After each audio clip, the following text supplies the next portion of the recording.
Good morning students. आज हम start कर रहे हैं एक्सरसाइज 25.3। देखिए एक्सरसाइज 25.3 में आपके पास कुछ एडिशंस एंड मल्टीप्लिकेशन से रिलेटेड प्रॉब्लम्स दी गई हैं।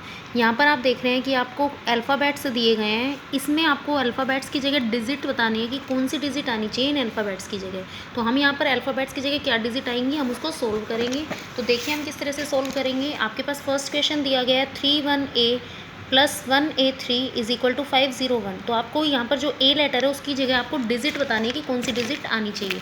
तो देखिए यहाँ पर कैसे बताएंगे हम। आपके पास दिया गया है फर्स्ट क्वेश्चन में 31A 1A3 और आंसर दिया गया 501। अब देखो आप देख रहे हैं कि ए में जब 3 को ऐड कर रहे हैं तो यहाँ पर 1 आ रहा है। तो हम कह सकते हैं कि 1s कॉलम में A+3 जो है वो 1 है, बट A+3 1 के इक्वल है। तो इसका मतलब क्या हो गया कि ये जो A+3 है ये कैसा नंबर है, 2 डिजिट का नंबर है। मतलब यहाँ पर जो ये 1 होना चाहिए यहाँ पर ये 2 डिजिट का नंबर होना चाहिए। तो इसका मतलब इधर क्या आना चाहिए, 11 आना चाहिए, क्योंकि ए में आप 3 को ऐड कर रहे हो। तो ऐड करने पर अगर आंसर 1 आ रहा है तो 3 में कुछ ऐड कर रहे हो तो आंसर 1 तो नहीं आ सकता। 1 नहीं आ सकता तो ये क्या आ सकता है, 11 आ सकता है। तो हम यहाँ पर क्या करेंगे, हम इसको 11 मान लेंगे। तो हमने यहाँ पर लिख दिया A+3 = 11। तो ए की वैल्यू क्या आ सकती है, हम 3 को राइट हैंड साइड में ले जाएंगे। तो 3 को जब हम राइट हैंड साइड में लेकर गए तो ये ए की वैल्यू कितनी आ गई, 8 आ गई। तो ए की जो वैल्यू 8 आएगी वो देखो अगर आप इसको सोल्व करते हैं तो वो इस कंप्लीट को सेटिस्फाई कर देगी। कैसे सेटिस्फाई कर देगी, ए की जगह आप 8 पुट कर लीजिए। 31 ए की जगह हमने पुट कर दिया 8।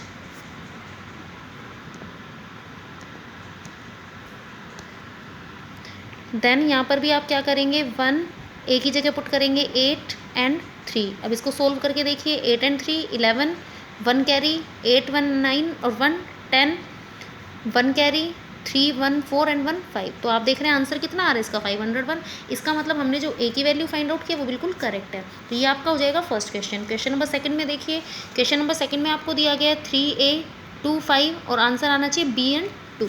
तो देखिए इसको कैसे सोल्व करेंगे, 3A 2 5 B 2। तो अब A+5 का आंसर कितना आ रहा है, 2 आ रहा है, बट ये 2 तो आ नहीं सकता क्योंकि 5 में ए को प्लस करें तो आंसर 2 नहीं, हम यहाँ पर 12 मान लेते हैं इसको भी। तो A+5 का आंसर अगर 2 आ रहा है तो हम इसे 2 ना लेकर के हम क्या ले लेते हैं, A+5 = 12। तो ए की वैल्यू हमारे पास कितनी आएगी, 5 को हम राइट हैंड साइड में ले जाएंगे। तो 5 को जब राइट हैंड साइड में ले गए तो इसकी वैल्यू आ गई हमारे पास 7। तो अब देखिए अगर ए की जगह हम 7 पुट करते हैं तो 7 + 5 आपके पास कितना आ गया, 12। तो यहाँ पर कितनी आ जाएगा, 1 कैरी आ जाएगी। तो इसका मतलब आप कह सकते हैं कि 3 + 2 + 1 ये इसका आंसर कितना आना चाहिए, B आना चाहिए। तो हमने लिख दिया B = 3 + 2 + 1। तो B का जो आंसर आएगा वो हमारे पास कितना आ गया, 6 आ गया। तो यहाँ से हमें पता लग गया कि A की वैल्यू तो आपके पास कितनी आ गई, 7 आ गई, और B की वैल्यू आपके पास कितनी आ गई, 6 आ गई। हमने यहाँ पर ए की जगह 7 पुट कर दिया तो 7 + 5 12 हो गया। तो यहाँ पर 1 कैरी आ गई। तो 3 and 1 4 and 2 5, sorry 3 and 1 4 and 2 6। तो यहाँ पर आपके पास 6 जो आएगा उसका वो किसके इक्वल है, बी के इक्वल है। तो यहाँ पर हमने लिख दिया B = 6। तो बी की वैल्यू आपके पास आ जाएगी 6।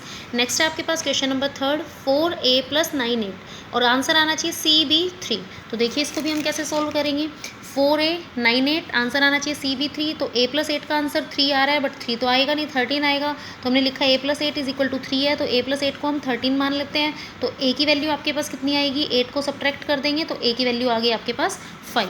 अब A की जगह अगर हम 5 पुट करते हैं तो ये आपको पता है 13 है, तो ये 2 डिजिट का नंबर है। तो इसकी एक कैरी ऊपर चली जाएगी। तो इसकी कैरी ऊपर चली जाएगी तो इसका मतलब 9 + 1 + 4 इसका आंसर कितना आना चाहिए, B आना चाहिए। तो हमने लिखा 9 + 1 + 4। तो इसका आंसर कितना आना चाहिए, B आना चाहिए। मतलब इसका आंसर कितना आना चाहिए, CB आना चाहिए आपके पास। 9 + 1 + 4 का आंसर आपके पास क्या आना चाहिए, CB आना चाहिए।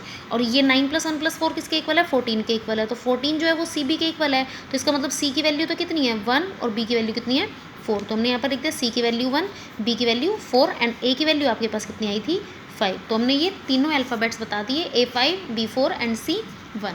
नेक्स्ट आपके पास है question number fourth. Question number fourth में है AB + 3 7 = 6A, A3B7 और इनका आंसर आपके पास कितना आना चाहिए, यहाँ पर 6A आना चाहिए। तो देखिए अब हम कैसे सोल्व करेंगे इसको। अब यहाँ पर देखो B + 7 का आंसर A आना चाहिए और इधर A + 3 का आंसर 6 आना चाहिए। तो इसका मतलब क्या हो गया, देखो यहाँ पर जो ये A आपके पास आएगा ये कैसे आप फाइंड आउट करेंगे, दोनों लिंक होंगे आपस में। तो देखिए हम कैसे फाइंड आउट करेंगे इसको। B + 7 का आंसर A आना चाहिए और A + 3 का आंसर आपके पास 6 आना चाहिए। तो यहाँ से अगर देखो आप a की वैल्यू फाइंड आउट करते हो, तो a की वैल्यू अगर आप 3 फाइंड आउट कर देते हैं, अगर आप ये देखते हैं कि अगर हम यहाँ से स्टार्ट करें तो a + 3 का आंसर 6 है, तो a की वैल्यू 3 आ गई। बट अगर a की वैल्यू हम यहाँ पर 3 पुट करते हैं, तो 3 पुट करेंगे तो यहाँ पर उससे हम इसको सोल्व नहीं कर पाएंगे। क्यों नहीं कर पाएंगे सोल्व? क्योंकि देखिए यहाँ पर b + 7 का आंसर a आना चाहिए। मतलब यहाँ पर अगर मान लीजिए ये 3 आ गया, 3 आ गया तो इसका मतलब ये 13 बनना चाहिए, 13 बनना चाहिए तो इसकी एक कैरी ऊपर जानी चाहिए, और अगर ऊपर चली गई तो यहाँ पर क्या आ जाएगा, हमने 3 तो पहले से मान रखा है, तो 3 और 3 यही 6 बन जाएंगे, तो कैरी कहाँ पर जाएगी फिर हमारी। तो इसलिए हम क्या करेंगे, यहाँ पर इसको 13 की बजाय हम इसको क्या मान लेंगे, इसमें से एक जो कैरी वाला नंबर है वो हम कम कर देंगे, तो a की जगह हम क्या लिख देंगे, 2 लिख देंगे। तो 2 का मतलब क्या हो गया यहाँ पर 12, तो b + 7 का आंसर हमारे पास कितना आ गया, 2 आ गया। या फिर हम इसको ये भी बोल सकते हैं b + 7 का आंसर आ गया 12, तो b की वैल्यू हमारे पास कितनी आ गई, 5 आ गई। तो b की जगह हम 5 पुट कर देते हैं, b की जगह हमने 5 पुट कर दिया, तो 5 + 7 हमारे पास कितना बन गया, 12। a की जगह हमारे पास आ जाएगा 2। अगर हम यहाँ पर भी a की जगह 2 पुट करते हैं तो आप देखिए ये इस कंडीशन को बिल्कुल सेटिस्फाई कर देगा। तो यहाँ पर हमने a + 3 का आंसर था 6, बट हमने a की वैल्यू 3 ना लेकर के हमने a की वैल्यू क्या ली है, 2 ली है। क्यों लिया हमने a की वैल्यू 2? क्योंकि ये जो 3 बना, ये यहाँ पर 3 + 3, ये जो 6 आ रहा है ये कहाँ से आ रहा है, 1 कैरी भी इसमें ऐड है। तो यहाँ पर हमने a की जगह ले लिया 2, और उसके बाद हमारे पास b की वैल्यू कितनी आ जाएगी, 5 आ जाएगी। नेक्स्ट है आपके पास क्वेश्चन नंबर 5। क्वेश्चन नंबर 5 में आपको दिया गया है a1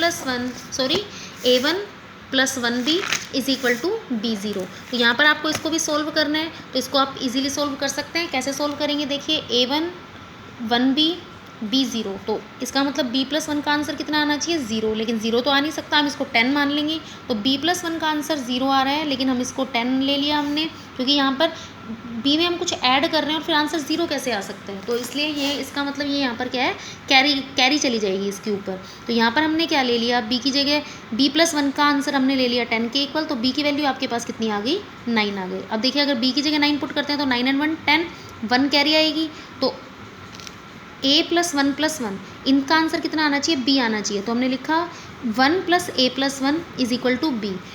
1 और 1 कितना हो गया, 2। a की जगह हमने रखा a, और b की वैल्यू तो आप पहले ही फाइंड आउट कर चुके हैं। b की वैल्यू आपके पास कितनी है, 9, तो b की जगह हमने रख दिया 9।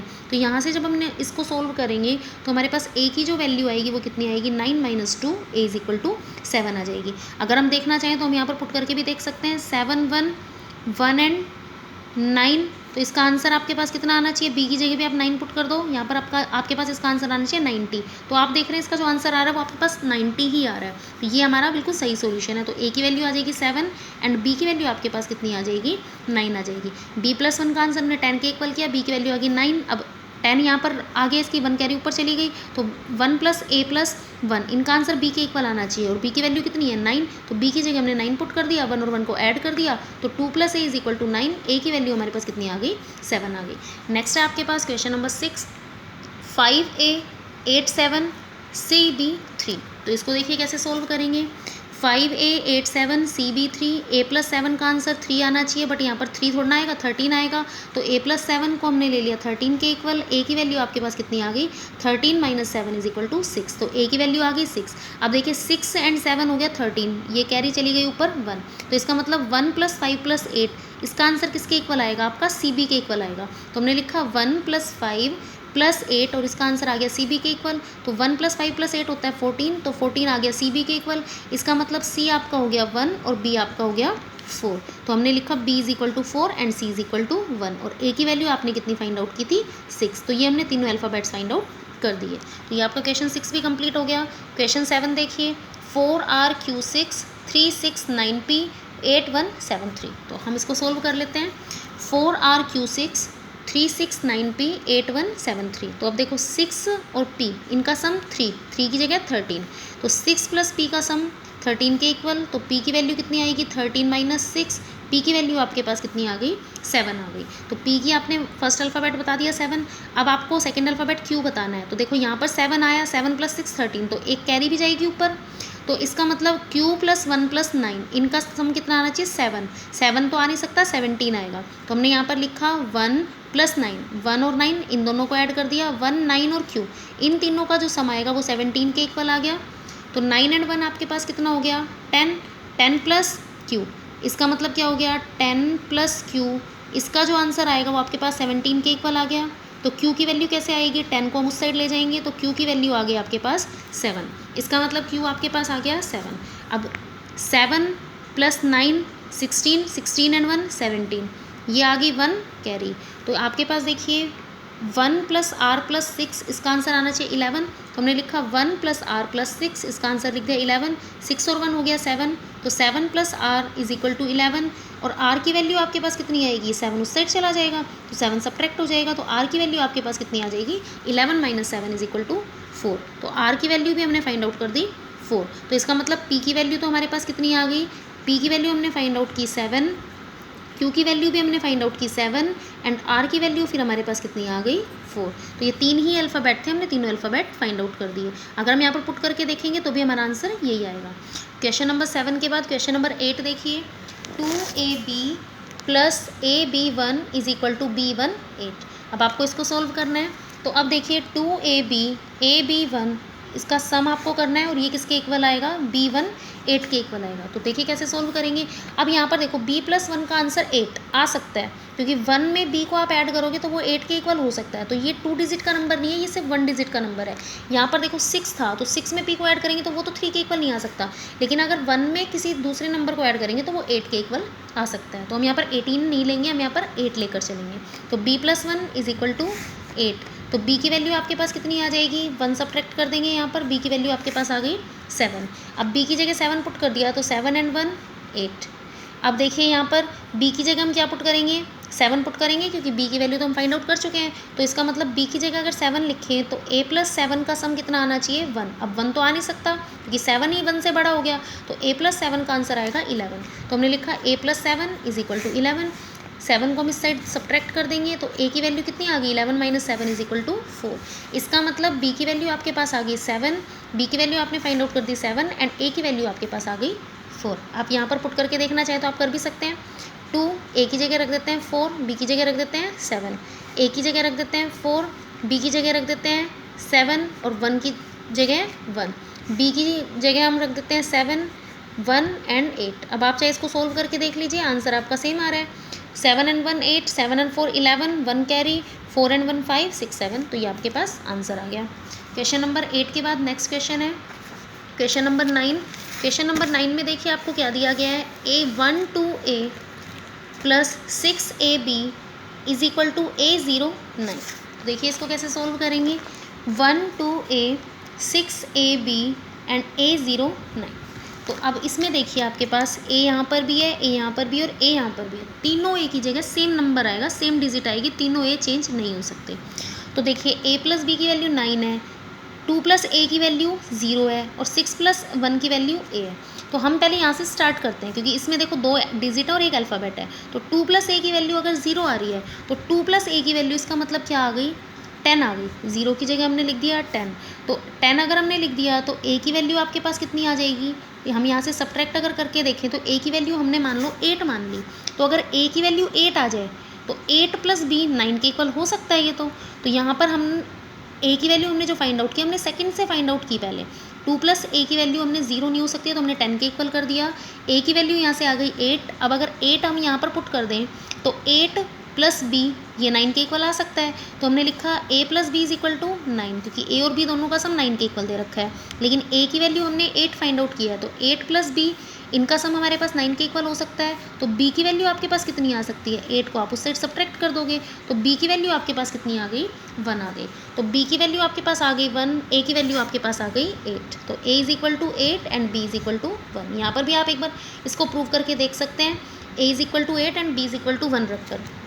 तो देखिए 1 2 A की जगह हम रख देते हैं 8, 6 A की जगह रख देते हैं 8, B की जगह रख देते हैं 1, A की जगह हमारे पास आ गया 8 0 एंड 9। ये तो था ही as it is. 8 and 1 9, 8 and 2 10, 1 carry, 6 7 और 8। तो ये हमारा बिल्कुल क्वेश्चन ठीक है। नेक्स्ट देखिए अब आपके पास, देखिए क्वेश्चन नंबर 9 तक तो आपके पास एडिशन के क्वेश्चन थे। अब question number 10, question number 11 and question number 12 ये आपके पास मल्टीप्लिकेशन से रिलेटेड है। तो क्वेश्चन नंबर 10 देखिए, सबसे पहले AB × 5 = CAB। A को B से मल्टीप्लाई, AB को 5 से मल्टीप्लाई करें और वो आंसर आना चाहिए आपका CAB के इक्वल। तो देखिए इसके 3 सॉल्यूशन हो सकते हैं इस क्वेश्चन नंबर 10 के। कैसे हो सकते हैं देखिए, ए बी 5 और सी ए बी, मतलब आपको बी की जगह कोई एक नंबर पुट करना है कि बी को आप 5 से मल्टीप्लाई करें तो आपके पास आंसर भी बी आना चाहिए। तो अब आप देखिए बी की जगह अगर हम 0 पुट करें तो 0 × 5 आंसर भी 0 आएगा, मतलब अगर आप इधर 0 रख रहे हैं तो आपका इधर भी 0 आएगा। तो इसका मतलब बी की वैल्यू आप 0 लेकर चल सकते हैं। तो सबसे पहले हमने बी की जगह 0 ले लिया, क्योंकि 0 × 5 हम करते हैं तो वो 0 के इक्वल आता है, मतलब यहाँ जो बी था यहाँ पर भी वही आना चाहिए। तो हमने बी की जगह 0 रखा, तो इसका मतलब ये जो आंसर आएगा वो भी 0 के इक्वल आ रहा है, तो बी की जगह हमने 0 रख दिया।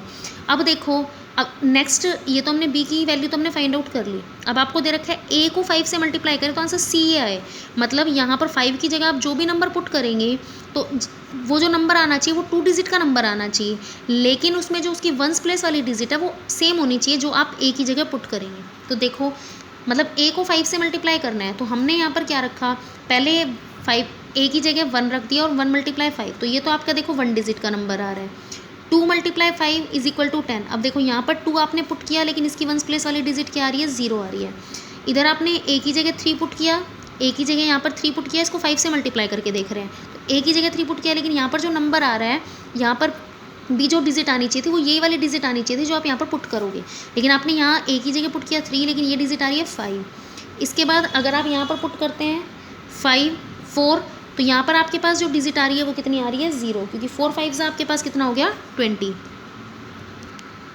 नेक्स्ट देखिए, अगर हम ए की जगह 5 रखें तो आपके पास कितना आ रहा है, 25 आ रहा है। अब देखो ए की जगह 5 रखा तो 1s प्लेस वाली डिजिट भी 5 आ रही है, तो इसका मतलब आप यहाँ पर जो वैल्यू ले सकते हो वो ए की 5 ले सकते हो। तो ए की वैल्यू हमने 5 ले ली, तो बी की वैल्यू आपके पास 0 आ गई। अब सी की वैल्यू कितनी आएगी, देखो 5, ए की वैल्यू आपने क्या ली 5, बी की जगह आपने लिया 0, तो इसको मल्टीप्लाई करके देख लो। जब मल्टीप्लाई करेंगे तो इसका आंसर कितना आएगा आपके पास, 250। इसका मतलब ए की जगह आ गया 5, बी की जगह आ गया 0 और सी की जगह आपके पास कितना आया, सी की जगह आपके पास आ गया 2। तो आप यहाँ पर लिख देंगे ए = 5, सी = 2 एंड बी = 0। तो इसका एक सोल्यूशन तो हमारे पास ये हो गया। सेकंड आपके पास क्वेश्चन नंबर 10 का एक सेकंड सॉल्यूशन भी हो सकता है और थर्ड सॉल्यूशन, 3 सॉल्यूशन हो सकते हैं। सेकंड सॉल्यूशन आपका क्या हो सकता है, ए बी × 5 ये सी ए बी के इक्वल आना चाहिए। तो देखिए ए बी × 5 ये सी ए बी के इक्वल आएगा। तो यहाँ पर अभी तो आपने बी की जगह 0 रखा था, बट अगर बी की जगह हम देखो मान लो 1 रखें तो 1 × 5 तो ये तो 5 के इक्वल आएगा, मतलब यहाँ जो डिजिट आनी चाहिए ना यहाँ भी वही डिजिट आनी चाहिए, बट आ नहीं रही है इसमें। अब नेक्स्ट अगर हम बी की जगह 2 रखते हैं तो 2 × 5 ये 10 के इक्वल आएगा, तो यहाँ पर जो डिजिट आपने रखी वो डिजिट नहीं आ रही। अगर आप बी की जगह यहाँ पर आप 3 रखेंगे तो 3 × 5 15, तो यहाँ आपने 3 पुट किया, लेकिन आंसर में यहाँ पर क्या आ रहा है, 5 आ रहा है। अगर आप 4 पुट करते हैं तो 4 × 5 तो ये आपके पास 20, यहाँ आपने 4 पुट किया, इधर 20 आ रहा है। अगर आप 5 पुट करते हैं तो देखो 5 × 5 तो आपके पास आएगा 25, मतलब आपने यहाँ बी की जगह भी 5 रखा और इधर भी आपके पास जो ये नंबर आएगा ये भी 5 आ गया, 25 आ गया, तो 2 तो कैरी चली जाएगी। तो यहाँ पर इसका मतलब बी की जगह आप 5 भी लेकर चल सकते हो। तो बी की जगह हमने देखो 5 ले लिया, अब हमने बी की जगह 5 लिया तो 5 5 25, तो यहाँ पर भी 5 आ गया, लेकिन 2 क्या चली गई, कैरी चली गई। तो अब आपको क्या करना है, आपको ए को 5 से मल्टीप्लाई करना है और उसमें 2 कैरी ऐड करनी है। ऐड करने के बाद जो नंबर आना चाहिए ना उसकी 1s प्लेस वाली डिजिट सेम आनी चाहिए जो यहाँ पर आप पुट करोगे। एक देखो इसका मतलब क्या हो गया, आपने बी की जगह 5 पुट कर दिया, तो बी की जगह आपने 5 पुट किया तो 5 × 5 25, मतलब 5 यहाँ पर आ गया, तो यहाँ भी 5 था, यहाँ भी 5 आ गया, लेकिन इसकी कैरी 2 चली गई, क्योंकि 5 5 25 होता है तो 2 कैरी। अब हम क्या करते हैं मल्टीप्लाई में, 5 को ए से मल्टीप्लाई करते हैं, फिर उसमें जो कैरी आती है उसको ऐड कर देते हैं। तो यहाँ भी हम सेम करेंगे, 5 को ए से मल्टीप्लाई करेंगे, उसमें कैरी 2 ऐड करेंगे, तब आपका आंसर ये वाला आएगा। तो हम क्या करेंगे, अब ए की जगह हम वैल्यू पुट करके देखते हैं। देखो हमने क्या किया, यहाँ पर हमने किया ए की जगह हमने 2 पुट किया, 2 × 5 10, और 10 में 2 ऐड करोगे तो 12। इसका मतलब यहाँ आपने 2 पुट किया तो इधर भी कितना आ गया, 2 आ गया, तो ये इधर 2 आ रहा है। इसका मतलब क्या हो गया, ये आ गया 1 2 एंड 5, ये आ सकता है। आपने बी की जगह 5 पुट किया तो 5 5 25, 2 कैरी, और ए की जगह आपने 2 पुट कर दिया, तो यहाँ से आपके पास 5 2 10, 10 और 2 12, तो ये आपके पास, इसका मतलब ए की वैल्यू आपके पास कितनी हो गई, 2 हो गई, बी की वैल्यू आपके पास कितनी होगी, 5 होगी, और सी की वैल्यू आपके पास कितनी हो जाएगी, यहाँ से 1 हो जाएगी। इसी का ये हमारे पास सेकंड सॉल्यूशन हो गया। फर्स्ट सॉल्यूशन में आपके पास क्या था, बी की वैल्यू 0 थी, सी की वैल्यू आपने ए की वैल्यू आपने कितनी ली थी, 5 ली थी, तो सी की वैल्यू आपके पास कितनी आई थी, 2 आई थी। सेकंड सॉल्यूशन में a = 2, b = 5 and c = 1। Third solution और देखिए, इसमें A B × 5 = C A B आ रहा है आपके पास। बी की जगह अगर हम वही 5 पुट करें तो 5 5 ज़ा 25, बी की जगह हमने 5 पुट किया तो 5 5 ज़ा 25, 2 कैरी चली गई। अब 5 को ए से मल्टीप्लाई करना है और उसमें 2 ऐड करना है तो आंसर आना चाहिए सी ए। तो अब देखिए आपके पास, आप देखो आपने 2 × 5 तक तो यहाँ कर लिया था, अब मैं कर रही हूँ 3 × 5, मतलब ए की जगह 3 पुट कर रही हूँ तो 3 × 5 हो गया 15, 15 + 2 17। तो यहाँ 3 पुट किया है लेकिन यहाँ पर 7 आ रहा है। 4 5 ज़ा 20, इसमें 2 हमने कैरी वाला ऐड कर दिया तो 22, इधर आपने 2 आ रहा है आंसर, इधर हमने 4 पुट किया था। जब हमने 5 पुट किया तो इधर आंसर कितना आ रहा है 7 आ रहा है, क्योंकि 5 5 ज़ा 25 और 25 में 2 ऐड करेंगे तो 27। इधर आपने अगर 6 पुट किया तो 6 5 ज़ा 30, 30 में 2 ऐड करेंगे तो 32, तो 6 और इधर आ रहा है 2।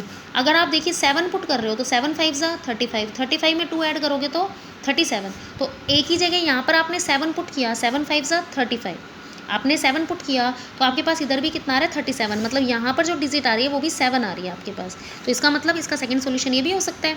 और आगे वाले में अगर आप देखते हैं तो इधर 8 पुट किया तो 2 आ रहा है, इधर 9 पुट किया तो 7 आ रहा है। तो इसका मतलब ए की जगह 7 भी आ सकता है, तो हमने बी की जगह 5 रख दिया, ए की जगह 7 रख दिया, तो बी की जगह 5, ए की जगह 7 रखा तो आंसर कितना आ गया 375।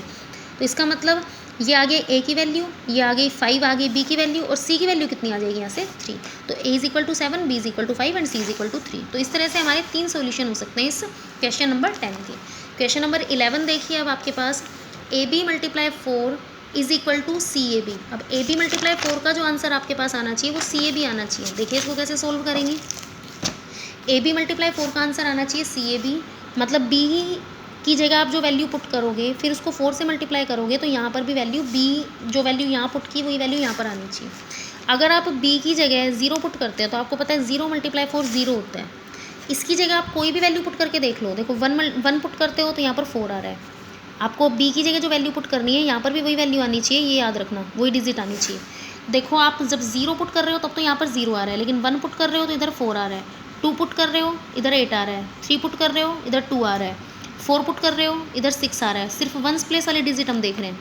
5 पुट कर रहे हो तो 0 आ रहा है, 6 पुट कर रहे हो तो 4 आ रहा है, 7 पुट कर रहे हो 8 आ रहा है, 8 पुट करते हो 2 आएगा, और 9 पुट करते हो तो 6 आएगा। इसका मतलब 0 के अलावा ऐसी कोई भी वैल्यू नहीं है जहाँ पर ये दोनों वैल्यूज सेम हो। तो हमने B की जगह 0 रखा। अब अगर B की जगह 0 रखते हैं तो जो A × 4 है, सॉरी A0 × 4, B की जगह हमने 0 रखा तो A0 × 4 का आंसर कितना आना चाहिए, CAB आना चाहिए। इसका मतलब क्या हुआ कि यहाँ पर आप जो वैल्यू पुट करोगे ना, यहाँ भी आपके पास 2 डिजिट के नंबर में वही वैल्यू आनी चाहिए, लेकिन ऐसी कोई वैल्यू आ ही नहीं रही। देखो आप यहाँ पर भी देख रहे हो, आप अगर ए की जगह मान लो 1 पुट करते हैं तो यहाँ पर देखो कोई भी वैल्यू ऐसी नहीं आ रही जो सेम आ रही हो। यहाँ आपने 9 पुट किया तो 6, 8 पुट किया तो 2, 7 पुट किया तो 8, 6 पुट किया तो 4, तो कोई भी ऐसी वैल्यू नहीं है जो इसको सेटिस्फाई कर दे। ए की कोई भी ऐसी वैल्यू नहीं आ रही, बी की वैल्यू तो हमने 0 पुट कर ली, उससे सेटिस्फाई हो गया, लेकिन ए की ऐसी कोई भी वैल्यू नहीं आ सकती जो इसको सेटिस्फाई कर दे। तो इसका मतलब द वैल्यू हमने लिख दिया, the value of a not satisfies this equation. कोई भी वैल्यू ने इसको सेटिस्फाई नहीं किया, so it has no solution. तो इसका कोई भी सॉल्यूशन नहीं होगा, क्योंकि हमने बी की जगह रखा 0 तो यहाँ तो 0 आ जाएगा, लेकिन ए की जगह आपको जो भी नंबर रखना है तो यहाँ पर जो 2 डिजिट का नंबर आना चाहिए ना, उसमें जो 1s प्लेस वाली डिजिट है वो वही डिजिट आनी चाहिए जो आपने ए की जगह रखी। तो देखो इसमें आपने जब यहाँ से हम देखते हैं तो यहाँ पर ऐसी कोई भी डिजिट आपको नहीं दिखाई दे रही कि आपने ए की जगह जो वैल्यू पुट की तो आपके पास 1s प्लेस वाली डिजिट भी वही आ रही हो, तो ऐसा किसी में भी नहीं है। तो यहाँ पर हम लिख देंगे इट हैज़ नो सॉल्यूशन, इस इक्वेशन का कोई भी सॉल्यूशन नहीं है। लास्ट क्वेश्चन देखिए आपके पास, question number 12, AB × BA = B + 1 CB। AB × BA = B + 1 CB। देखिए आप इसको कैसे सोल्व करेंगे। यहाँ पर आपको दे रखा है कि B को A से मल्टीप्लाई करो तो यहाँ पर भी B आना चाहिए, ठीक है। तो B × A B आना चाहिए, तो इसका मतलब हमने क्या कर दिया, यहाँ पर हमने B की जगह पुट कर दिया 1 पुट कर दिया, सॉरी हमने A की जगह 1 पुट कर दिया। तो B × 1 का आंसर B आना चाहिए, तो हमने A की जगह 1 पुट किया। A की जगह 1 पुट करेंगे तो मतलब जब इसको इससे मल्टीप्लाई करेंगे तो यहाँ पर आंसर कितना आ रहा है, B आ रहा है। मतलब A की जगह अगर हम 1 पुट करते हैं तो B को 1 से मल्टीप्लाई करेंगे तो आंसर B आएगा। तो हमने A की जगह 1 पुट कर दिया। अब A की जगह 1 पुट करने के बाद हमने फिर से एक बार मल्टीप्लाई कर लिया। हमने A की जगह 1 पुट कर दिया, क्योंकि आपको पता है कि 1 को किसी भी नंबर से मल्टीप्लाई करते हैं तो वही नंबर आता है। तो हमने A की जगह 1 रिप्लेस किया, 1B बी की जगह बी रखा, ए की जगह 1 रखा, इसको फिर से मल्टीप्लाई कर दिया जैसे हम मल्टीप्लाई करते हैं। तो 1 को बी से मल्टीप्लाई करेंगे तो बी, 1 को 1 से मल्टीप्लाई करेंगे तो 1, मल्टीप्लाई बी को बी से मल्टीप्लाई करेंगे तो बी स्क्वायर। आपको पता है एक नंबर अगर एक्स को एक्स से मल्टीप्लाई करते हैं तो एक्स स्क्वायर आता है, तो बी को बी से मल्टीप्लाई करेंगे तो बी स्क्वायर, और बी को 1 से मल्टीप्लाई किया तो बी। फिर हम मल्टीप्लाई में क्या करते हैं, इस कॉलम का सम कर देते हैं, इसका सम कर देते हैं, इसका सम कर देते हैं। तो यहाँ पर हमने इसका सम कर दिया बी, इसका सम कर दिया बी स्क्वायर प्लस 1 और इसका सम कर दिया बी। अब हम इन दोनों को कंपेयर करते हैं। आप देखिए यहाँ पर 1 प्लेस वाली डिजिट बी है, यहाँ पर भी बी है, इधर सी है, इधर बी स्क्वायर प्लस 1 है, इधर बी प्लस 1 है और इधर बी है। तो देखो इसका मतलब ये दोनों तो सेम है, यहाँ पर सी है और इधर बी स्क्वायर प्लस 1 है, तो हम कह सकते हैं कि सी और बी स्क्वायर प्लस 1 दोनों इक्वल होंगे आपस में। तो हमने यहाँ पर ये लिखा if we compare both then we find that c is equal to b square plus 1। तो जो सी है वो बी स्क्वायर प्लस 1 के इक्वल है। अब यहाँ पर देखो बी है और इधर बी प्लस 1 है, तो इधर बी और इधर बी प्लस 1 क्यों आया, इक्वल है, ये तो सारे आपस में इक्वल होने चाहिए, लेकिन इधर बी और इधर बी प्लस 1 क्यों आया, क्योंकि ये जो सी था ये एक 2 डिजिट का नंबर था, तो इसने इसको एक कैरी दे दी।